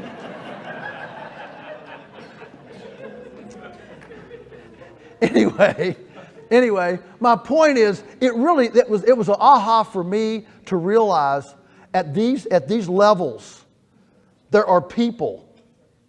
You know, I spoke at the Stone Barns project in New York and got to spend a day with David Rockefeller before he's passed away now, but this is going back, you know, 12 years. And spend the day with David Rockefeller, you know, Trilateral Commission, you know, Illuminati, tinfoil hat, you know, world. And super nice guy, great. You know, he puts his pants on one leg at a time too, you know. But the circles he runs in, the people he talks to every day, it was fascinating. You know, talked to Prince Salman bin at you know, UAE and the other day, you know, Benjamin Netanyahu and I were having a discussion. It's just amazing. These discussions, and where was I? Oh, but relationships, okay? These billionaires, how do you build an agrarian bunker? And it struck me, these people have their private jets, they could go anywhere in the world, and they think the wheels are going to fall off. In fact, one of them actually asked me, we had a phone call, conversation, he asked me, I said, I want your definition of what wheels falling off means. I didn't have an answer, so I went to my team, I said, you know, let's think about this for a week. Give me an answer. So we came up with 3 things. You can't get fuel, you can't get electricity, and you can't get grain. Now, we could make a longer list, but, you know, long lists get too unwieldy. So 3 things. And that would definitely be wheels falling off. And so when we talk about being able to withstand that, trust me, you don't want your equity in things, you want your equity in skill, talent, mastery, and relationships. And so instead of putting our money in 401k, maybe we need to put our money in some neighborhood potlucks. Are you with me? All right, equity is immaterial. All right, number 5, we're moving right along here. Number 5, benchmark of truth. Innovation is empowered. Innovation is empowered. In other words, innovation is encouraged. It's encouraged. Now, folks, we are hardwired for negative. We are. We're hardwired for negative. I mean, who comes from town and says, honey, I just came back from town and I hit 6 go lights. All of them made us go, but we don't remember what makes us go. We remember what makes us stop. We're hardwired for the negative. It's way easier to complain than build, isn't it? It's a lot easier to tear down than construct. So I get it. We're hardwired that way. So how do we empower innovation? How do we I was, like I said, I spent a week in Israel a couple weeks ago, and these farmers, boy, the pushback there was unbelievable. It was tough. They're in a tough situation. And so I did several presentations. The last one I did, it finally dawned on me. I said, I need to start with something. I need to start with a question. When somebody comes to you with a new idea, what's your first reaction? It's not going to work. Not going to work. Yeah. That's our natural man. That's our normal thing. I want to encourage us all to practice. Just do a trial for the next month or two. When you meet somebody that's got a different idea than you, try pushing your first reaction being, tell me more. Tell me more. Because innovation is what moves us forward. And I know how hard it is. I was struck by this years ago, many years ago. Good night. Now it's been 30 years ago, I guess, 25. Had an Australian come and visit the farm. Michael Plain, he's passed away now.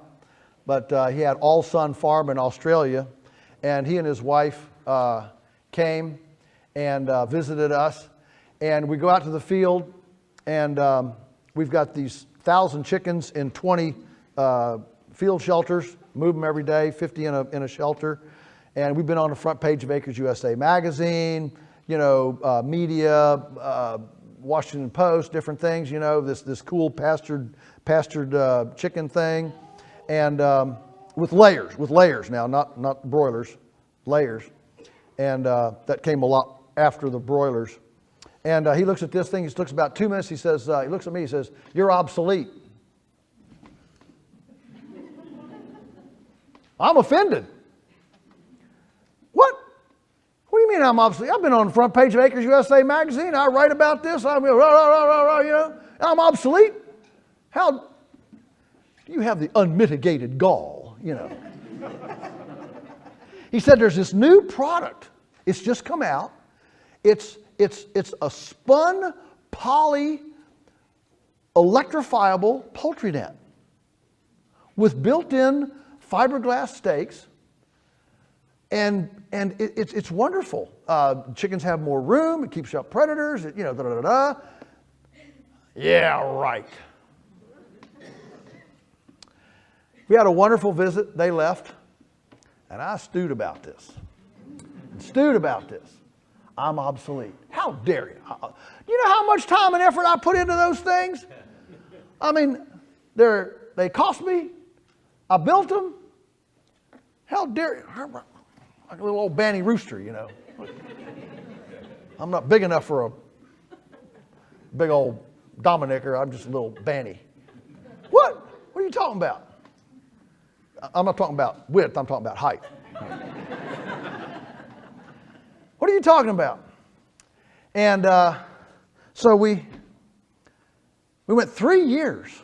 3 years. And a friend of mine, so this was the new, and of course, all of us in the room, we all know about this, Premier One poultry net now. I mean, everybody uses it.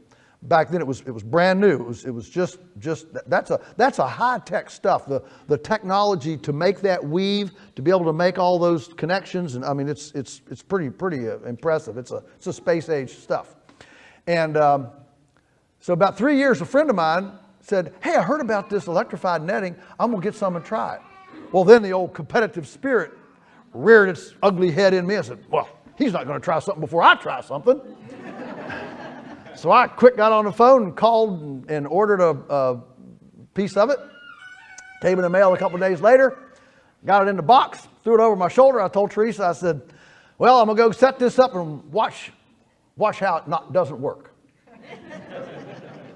Because it can't be better than what I developed. So I trudged up the hill, took it out of the box, set it up, stuck a 5-gallon bucket under the chicken shelter so the chickens could come out, and I stepped out over the fence to watch it not work. And in 5 minutes, I realized I was obsolete. It was the coolest thing since toilet paper. And that's pretty cool stuff. Beats corn cobs all to pieces. I ran out off the hill, told Teresa, Michael was right. We're obsolete. This is the way to go. We bought more of it, and then we developed the Millennium Feather Net and all the other stuff. But it struck me at that time, man, I had this epiphany. I said, man, I'm a pretty creative person. Really? I mean, I'm pretty creative. And if it took me 3 years to look at something an idea that somebody came to me, what about all the rest of these poor people that aren't as creative as me? And it really made me, get off my judgmental horse anymore when a person drags their feet. Most people when they're hit with change, that they come across the corral like you ever pulled a calf across the corral with a rope and the calf's all locked up. He doesn't want to go. And a really little calf and to put up a big fight. I mean, the hooves are dug in, and you're kind of, it's rough, okay? That's the way most of us come to the new idea. I don't care what it is. And I'm just as guilty. And it really struck me, wow, this innovation thing, empowering innovation, to have a mindset that embraces, that relishes, that says, I want to hear a new idea. That's not usual. But that's how truth comes. Truth is ultimately about creating a germination tray where innovation can percolate, which means it can't be bureaucracy. Man, those of you who've worked in great big business or the government and the bureaucracy, the paperwork, the goodness gracious, had a friend last week that bought a property. You know how many papers you got to sign at the bank on closing now? I mean, it's like, cut half the forest down just to sign all this paperwork. Bureaucracy. Multi-generational. That's a big one on our farms. How open are dad and mom to the kid's idea? Mom and dad, they blood, sweat, toil, and tears and held the place together. And here comes the kids, and they're going to lose it all. And so I actually do a fair amount of successional consulting, trying to get these two generations together to create something embryonic enough that dad and mom can stand to see the experiment and get the kids to understand. You have to be satisfied with the scale of this so you can develop an experimental prototype of your idea that doesn't put mom and dad in a dither that you're going to lose the ship. So, there's a real dance there, but creating a platform to empower innovation, to truly to honor diversity, to embrace diversity, to actually, listen, I want a culture where we want to hear the heretics. A lot of times the heretics end up being right. And I want a culture that magnifies that voice, that holds gently to the orthodoxy du jour, because that's where the innovation comes from. It is noon. I am halfway through. We should probably break for lunch. Is that great? Okay, good. Well, thanks for abiding this, and we'll pick this up, and there will be time for questions. I'll try to speed it up a little bit after lunch, but there's just this is powerful stuff to frame our farms, our backyards, our lives, our businesses, and even national policy to something that actually moves us to truth. That's so.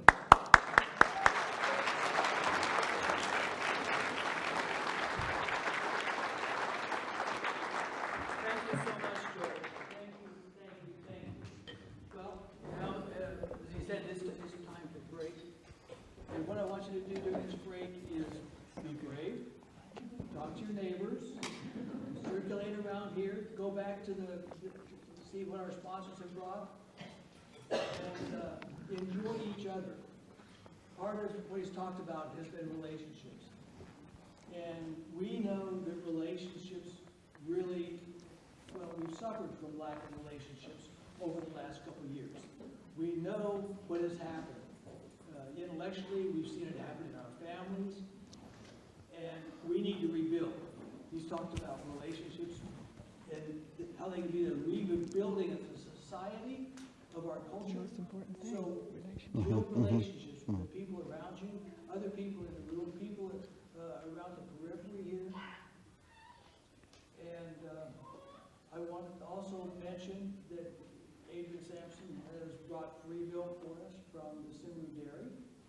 So help yourself to a glass of milk over there, and help yourself to the fellowship of one another.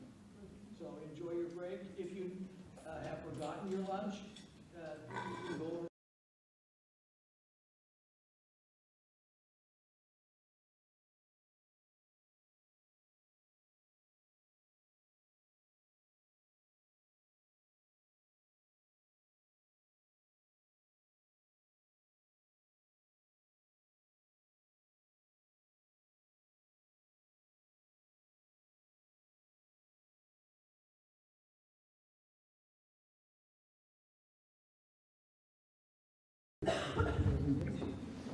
Thank you, Joel. Thank you.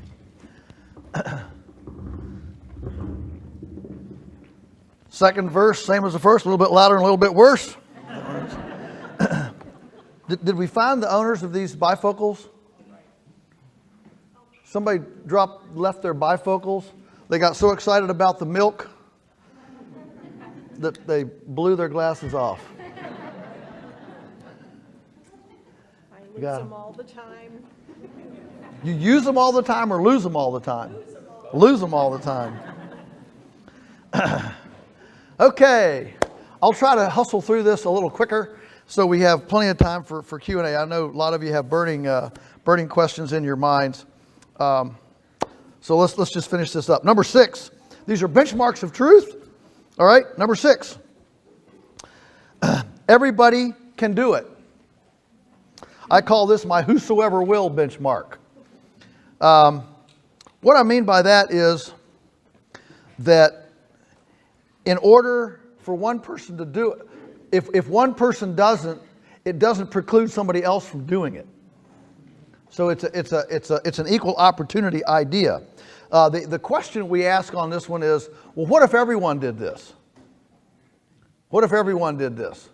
So think about the things in the food system especially. What if everyone did this? Think about how difficult it has to be additive rather than extractive. Additive rather than extractive. It increases the commons rather than decreasing the commons. I mean, a big one for me is that's why we don't use aquifers for irrigation.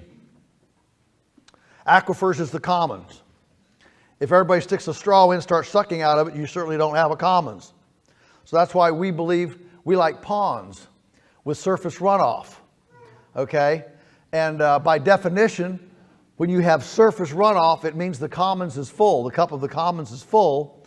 And 1/3 of all raindrops on the planet become surface runoff because they come at too much at one time, or they come too fast for the ground to absorb. In either one of those cases, that becomes excess of commons.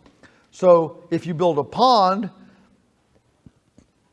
you are actually increasing the hydration of the commons rather than decreasing the hydration of the commons, which is what sucking out of an aquifer is. Do you see the difference in the distinction?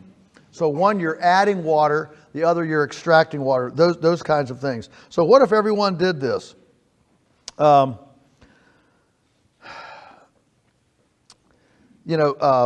Small is okay as part of an integrated farming system as opposed to huge subsidized plants for monoculture corn. For example, alcohol. I don't have any problem with burning alcohol. What I have a problem with is building great big government subsidized plants that that then dominate all the decision making out a whole big area, whether it's good or not, or obsolete or not, or whether it works or not. Well, we built the plant, so we're gonna use it. One of the big ones on the horizon right now, for example, is lab meat, fake protein. The most undemocratic thing that we can do to our food system is make it inaccessible to most people. As long as there's sun and rain and grass, I can grow a sheep, goat, cow, deer in the backyard and have food. But if my food comes from $1 billion laboratory that Bill Gates owns, that's not a whosoever will food system. That's not something that we can do. And so, it builds community, it's neighbor friendly, it holds money in the local economy, everybody can have access to it, and it runs on a handshake rather than legal documents because it's about trust. Number seven, benchmark of truth. It's easy to enter and easy to exit. Can you get in easy and get out easy? Can you get in and get out? So this is about it has numerous elements to it, obviously multi-generational. We need to have ways for multi-generational farms to continue to function, even in a different context. And so our policy and our thinking has to be in order to encourage exit and entrance to the right generation. One of the biggest, the reason that the average American farmer is now 60 years old, and if you read any business book, it will tell you that in an economic sector, when the average practitioner is over 35, that's an economic sector in decline. Well, farming is now at 60. That's 25 years over the threshold of vibrancy in the economic sector.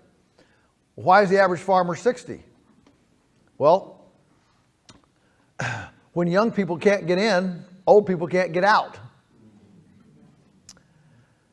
So one wants to exit, one wants to enter. And I am, again, like I said before, I'm convinced that there are plenty of people who would like to get in, but the impediments or entry are high. And so we need to have models that are low capital rather than high capital, lower risk thresholds rather than higher thresholds. How locked in are you to this, when you have single-use capital-intensive systems, they deny thinking about something else. They deny thinking about alternatives. What do you use a Smithfield hog factory for if you don't want to use hog growing anymore? All of our agriculture infrastructure right now is so capital intensive, so single use, that we continue to use it even when it's obsolete, even when it's not profitable. And what does the young generation do when they don't feel like they can get out of something? They run, because not being able to get out is called bondage. Okay? So when you're stuck in a system because you're emotionally or economically tied to capital-intensive infrastructure, it locks the next generation into repeating the same thing the previous generation did, and that won't work anymore. When my mom and dad came to our farm in 1961, when I was 4, they bought 550 acres and a barn and a shed and a tractor and a baler and a house. 550 acres for $49,000. Feeder calves were selling for $180. If you divide out 49,000 by the 550 acres, it's about $90 an acre. Okay? Feeder calves were selling for $180, and you could raise half of one on an acre a year. That's $90. That's a production to market value ratio, $90 to $90, otherwise known mathematically as a ratio of 1 to 1. Are you with me? Today, it's $7,000 an acre. Those calves are $700. Half of that's $350, which is a 20 to 1 ratio. Okay? So in my lifetime, we have changed that agriculture acre market price from a 1 to 1 to a 20 to 1. And I can tell you, growing up, all of my old-timer neighbors, they all had their stories about, me and Isabel, we bought this 40 acres over here in 52, I think it was. And we grew a little bit of wheat. We milked about 5 Jersey cows on that place. And let's see, we planted a little bit of corn, made a little bit of silage there on a trench over there on the side of the hill. And we paid for that place in 2 years. That was common. It's not common today. And so our context has changed, and that's why we desperately need benchmark. Our decision making has to be creating models that allow an easy exit, that doesn't lock the next generation into the same thing the previous did, because our context is different. That's why you can't do what Grandpa did. Even though Grandpa wants you to do it, well, it worked for me, why won't it work for you? Well, because we went from 1 to 1 to 20 to 1. That's why. See? And so that's why the ability to get out is as important as the ability to get in, which is why, the pastured poultry model, I'll just use it as an example, is such a great illustration of this. Is mobile. So the infrastructure is mobile. We've got gobbledygos, egg mobiles, Millennium feather nets, all this stuff is mobile. Shade mobiles, it's all mobile. What does that mean? That means you don't have to own the land. What's the single biggest impediment to getting into farming? The land. Well, what if you don't have to buy the land? So the gurus that I follow, they make a big distinction. Land ownership has nothing to do with farming. Land ownership is what you do when you have money and you want to hold on to it as an economic defense. If you want economic offense, you don't buy land, you rent it, and you manage. And that's economic offense. Because rent is actually real-time money. Okay? That's why land rent is so cheap relative. I mean, we now rent, $20 million worth of land, and we rent it for $50,000 a year. I mean, if you put the interest on that, it's like in order to compete with that to buy it, you'd have to have a 0.0002 interest to make it whatever $50,000 of 20 million is. Okay, I mean it's crazy.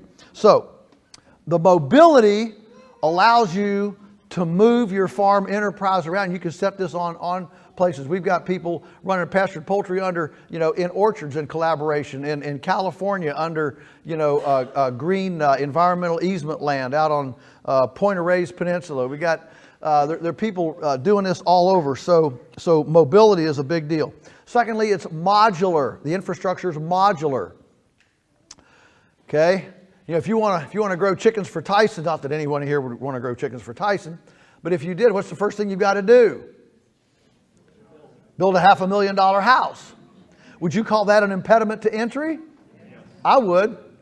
The beauty of pastured poultry is for $300 or $400 you can go out. All you got to do is cancel your Netflix subscription for a couple months, and you can, with pocket change, go out and build a portable chicken shelter, and you can be in the chicken business in your backyard. And if you like it, you can build another one. If you like it, you can build a third one. And if you're nuts like we are, you can build over 200 of them. But you scaled not by centralization, but by duplication. And so you do it over time, debt-free, through duplication. The modular allows you to scale without borrowed money. Dave Ramsey would be proud. And then, so you got mobile, modular, and then it's management intensive. Management intensive, as opposed to infrastructure intensive. And of course, that's where the opposition said, I knew there was a catch. Yeah, see, this takes more, and they say it with a bit of a curled lip, derisively with condescension. This would take more farmers. As if I can't imagine anything worse than our techno-sophisticated culture than to have a model that takes more farmers. Haven't we gotten beyond that? I say, yep, guilty. I actually think we'd be healthier if we had more farmers. Maybe if we had, as Wes Jackson says, more eyes per acre ratio, we'd have a little more accountability in our food system. Yeah. And so we substitute people for capitalization, energy intensity, and pharmaceutical intensity. And I'll make that trade to people any time of day. And suddenly, that makes it easier to enter and exit because your model doesn't require stuff.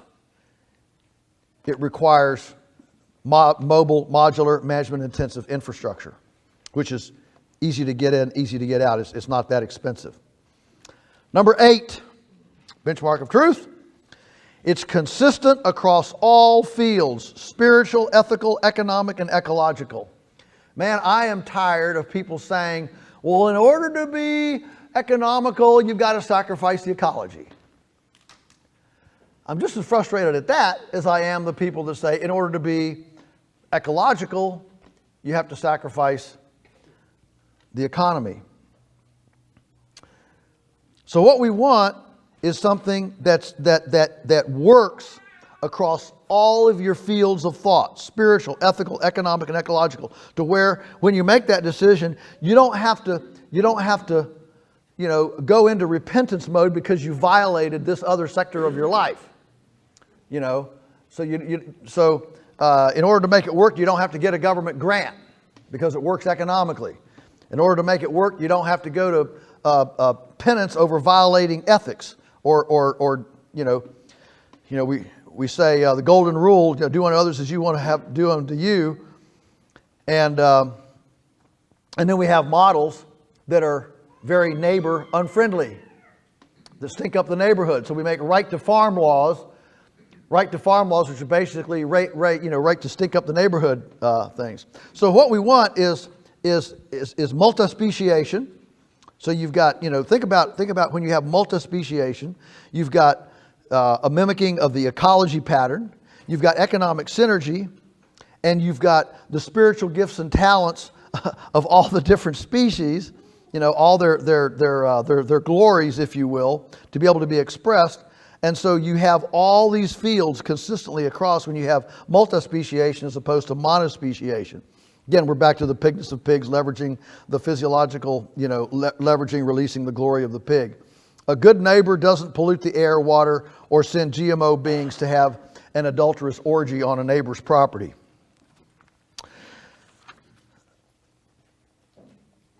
That kind of hit you a little bit, didn't it?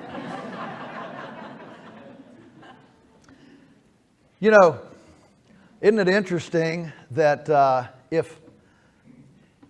if the neighbor's bull gets out and comes over and tramps your rose bushes, you can go to the magistrate and haul that neighbor in and have him pay damages for trumping up your rose bushes with his bull, right? But with GMOs, we've got corporations releasing promiscuous beings that don't respect boundaries and come and have interbreeding on my farm, creating beings that I don't want to have, in essence, trampling my rose bushes. Not only will the magistrate not haul them in for property trespass, but if the owner of the bull, or the corn in this case, finds out that their stuff is on my property, they can haul me to court and make me pay a royalty to them for the privilege of their bull trampling my rose bushes. That's crazy. Have you ever heard something so crazy? All right, so it's consistent across all the strata. Number 9, benchmark of truth. It's appropriate or viable in both developed and undeveloped countries. And I don't mean anything condescending here about undeveloped. We have the first world, second world. There's all sorts of words to describe this, but you know what I'm talking about. And I'm not demeaning anybody. It's just I've had lots and lots of visitors at our farm from impoverished parts of the world, from Africa, from East, from the former Soviet Union, from Bosnia, Herzegovina. I had a bunch of mayors from Serbia. These people come. I've had farmers from Mongolia, all over the place. And every one of them, Belarusia, after Chernobyl blew, and they come, they take it, they look around and they say, "Oh, this is exactly what we need." But that's not what we get in foreign aid. After Chernobyl blew, that radioactive cloud came down over Belarusia and then into Austria. And the first big drop of radioactivity was in Belarusia, which at that time was the dairy region for the whole Soviet Union. And it settled in the mammary glands of the cows. And in the segregated, bifurcated old Soviet Union, they didn't have, they sow, you think our food system is segregated. Theirs was 10 times worse by regions. They had potatoes are growing here, and dairy is over here, and corn's growing over here. And so the Belarus people were starving because they couldn't drink the milk. It was radioactive. And, a couple years later, actually through a friend of a friend of a friend anyway, it would be their equivalent to our Secretary of Agriculture, Tom Vilsack, and our Speaker of the House, Kevin McCarthy. Those two came to the U.S.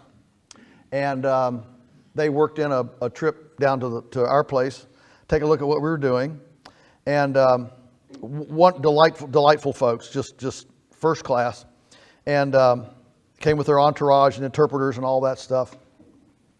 We walked around and had tea on Mom's porch, and here's what they told me. The final word from them was, they said, the day, so the Belarusians are starving, Chernobyl blew, so the U.S. sends, $1 billion or whatever dollars over there to Belarusia to help them. And they said, The day that money, and I don't know how, I don't know, when we say we gave them $1 billion, I don't know what that looks like. I mean, do they take suitcases in? Do they write, do they wire the money? Do they write a big check? I don't know how that's done, all right? But anyway, what they said was, the day that money was deposited in the bank in Belarusia, every hotel was full of salesmen from Monsanto, Pioneer Seeds, John Deere tractors, and they said, we spent that money in 30 days to American companies, stuff that we didn't need. It's now rusting in the fields for seeds that wouldn't grow, that we didn't know what to do, and our people were none the better. They said, if we had done this being build ponds, put in pipe for water, electric fencing system for controlled grazing, compost, chippers, all the things that we had just seen, pastured poultry, all these things. Said if we had invested that money in this, not only would we have fed our people, we would have had plenty to export. That's foreign aid. I could go on those kinds of stories because I meet with people around the world, and it just curls your hair, or makes it fall out, which does it for me. But it's just unbelievable what happens. And so I meet with people. The U.S. exports things that these developed countries, they don't need Tyson chicken houses. I was down doing a presentation in Missouri at a college down there, and these 8 guys walked in wearing army fatigues. That's a little bit unusual. I don't normally have that, so I went back, talked to them. There was a colonel with them, full bird colonel. That's pretty high up. And said, hey, guys, what are you doing? They said, well, we're just getting ready to be deployed to Afghanistan. Now, this has been several years ago. We're getting ready to be deployed to Afghanistan to do agricultural development. And so they said, we saw you were here and we thought we'd come. And so they spent the whole day. It was a day-long seminar. And at the end of the day, I said, well, what do you think? And the colonel said, if I could get you to come to the Pentagon, would you come? I said, absolutely. He said, because we're getting ready to go over there and spend millions and millions of dollars on things that are completely unnecessary, unneeded, and won't even be useful. But it's our agriculture development per the orthodoxy of big ag and corporate ag, so it just lines their pockets. I said, well, sure, I'd be glad to come to the Pentagon. Your people talk to my people. We'll make this happen. And he went and he pled his case. Nobody was interested. And I could have been there in 3 hours. I live only 3 hours away from the Pentagon, so it wasn't like, I had to come from someplace else in the world. But I hear this all the time.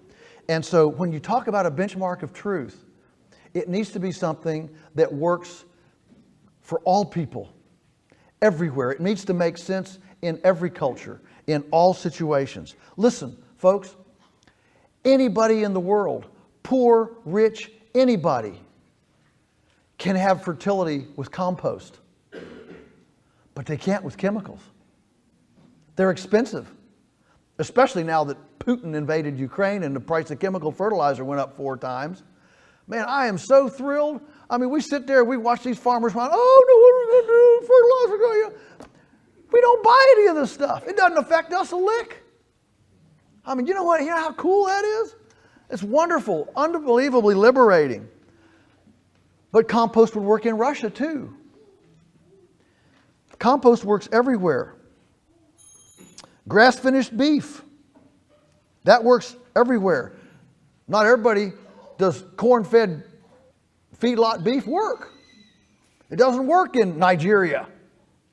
Corn's too, the reason Argentina leads the world in grass-finished beef, those guys, I've met with those guys. They say the reason we didn't go feedlot and corn is because we were too poor to buy the chemicals in the corn seed.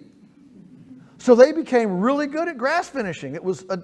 But the fact is, grass finishing works here too. And so So it needs to work in both developed and undeveloped countries.